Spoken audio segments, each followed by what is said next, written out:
कहा कि प्रेम परिवार में कब बढ़ता है। कहा कि हम नियम बनाएं, अगर हो सके तो सप्ताह में एक बार सभी लोग साथ बैठ करके खाएं।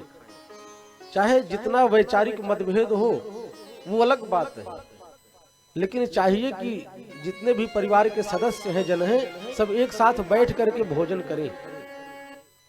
और कहा अगर सप्ताह में यह व्यवस्था नहीं बन रही है तो कोई बात नहीं, महीना में तो एक बार जरूर सभी लोग बैठ करके साथ में भोजन करें और एक दूसरे की कुशल क्षेम को पूछें कि आखिर में क्या कष्ट है। कारण कि हो सकता है कि कोई न कोई अपराध जाने अनजाने में हो जाता है। तो कहा कि जब हम श्रद्धावनत होकर के इस प्रकार परिवार में कुशल क्षेम पूछते हैं कि क्या नाराजगी है, क्या बात है, तो जो क्रोध रहता है एक दूसरे के प्रति, जो ईर्ष्या रहती है, वो दूर हो जाती है।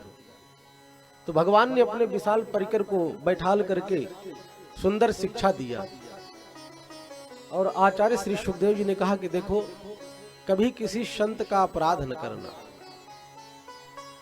कभी किसी आचार्य का अपमान मत करना, कभी किसी भक्त का अपमान मत करना, ये सदैव ध्यान रखना। और कहा कि परिवार के जन जब सभी एकत्रित होकर के रहोगे तो इस जगत में तुम्हें परास्त कोई कर नहीं सकता है, सदैव विजयी रहोगे। सुंदर शिक्षा दी। और आचार्य श्री सुखदेव जी कहते हैं कि एक दिन की बात कि भगवान के पुत्र प्रपौत्र ये सब एक वन में घूमने निकले और एक वन में पहुंचे तो वहां क्या देखा कि एक विशाल कुआं था। और उस कुएं में जब झांक करके देखा, दृष्टि डाल करके देखा, तो एक विशाल गिरगिट पड़ा हुआ था महाराज। तो भगवान के पुत्र प्रपौत्रों ने देखा, जाकर के प्रभु श्री कृष्ण से कहते हैं, और भगवान आते हैं और उस कुएं में झांक करके देखा तो विशाल गिरगिट पड़ा हुआ था।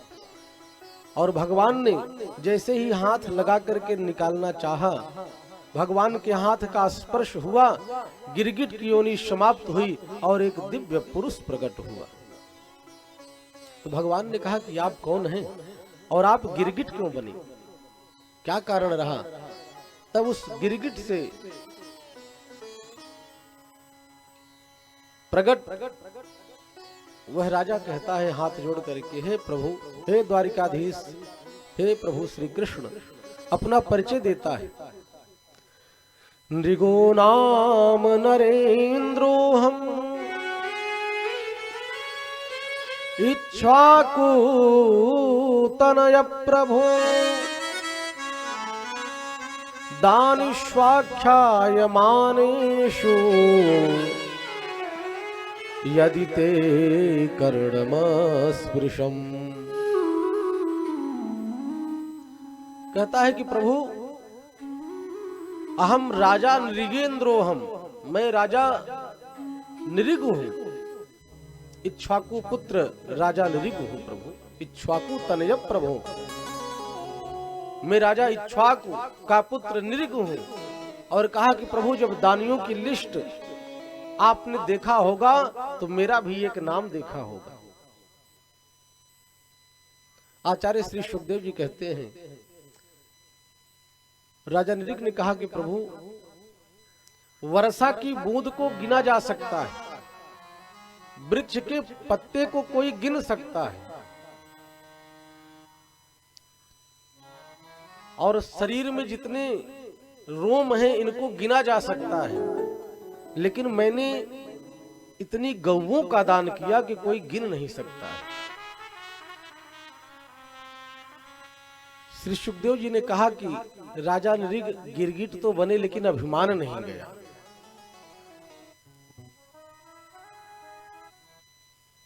तो प्रभु ने कहा, जब आप इतने बड़े दानी कि आप कह रहे हैं कि आकाश में तारा गणों को गिना जा सकता है, लेकिन आपके द्वारा इतनी गौओं का दान हुआ, उसको कोई गिन नहीं सकता है, कोई कल्पना नहीं कर सकता है, तो आप गिरगिट क्यों बने।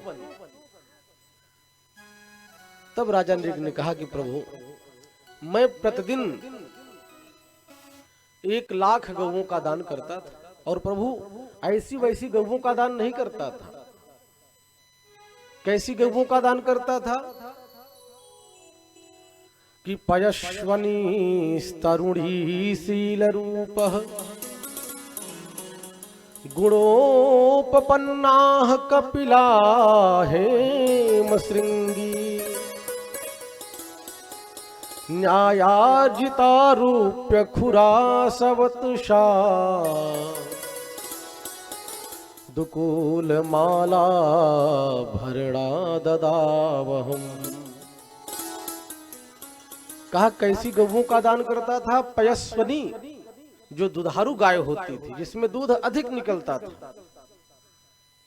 और प्रभु वृद्ध गौओं का दान नहीं करता था। तरुणी, जो जवान गाय रहती थी, जिसमें दूध ज्यादा निकलता था। और प्रभु इतना ही नहीं, शील रूप, जो सीधी साधी गाय होती थी, ऐसी गौओं का दान करता था। जो एकदम सर्वगुण से युक्त रहती थी, ऐसी गौओं का दान करता था। और उनके खुरों में चांदी मढ़वा करके और सींगों में स्वर्ण मढ़वा करके ऐसी गौओं का दान करता था।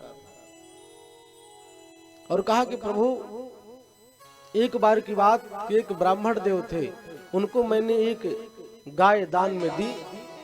ब्राह्मण देव गाय को लेकर के गए, अपनी गौशाला में बांध दिया, और वो गाय रात्रि में ही हमारे गौशाला में पुनः आ गई। और दूसरे दिन जब ब्राह्मण देव को मैं गाय दान कर रहा था, तो वही गाय दूसरे ब्राह्मण को दे दिया। जानकारी नहीं हुई, यह ज्ञात नहीं हुआ। और जब वो ब्राह्मण देव उस गाय को लेकर के जा रहे थे, तो पहले वाले ब्राह्मण अपनी गाय को ढूंढते हुए आ रहे थे, और दोनों ब्राह्मण आपस में लड़ने लगे। उस ब्राह्मण ने कहा, ये गाय तो मेरी है। और उस ब्राह्मण ने कहा, अभी अभी इस गाय को लेकर के मैं आ रहा हूँ, राजा नृग ने मुझे दान किया। दोनों ब्राह्मण आपस में लड़ पड़े, और लड़ते हुए दोनों चले आए राजा नृग के पास। राजा नृग ने कहा कि मेरे पास दोनों ब्राह्मण देव आए, मैंने दूसरे वाले ब्राह्मण को बहुत समझाया कि इसी प्रकार 1,00,000 गाय तुमको मैं प्रदान कर दूं, लेकिन ब्राह्मण देव ने कहा कि नहीं, अगर लूंगा तो यही गाय लूंगा। और जो कहा कि जब मैं समुचित उत्तर न दे पाया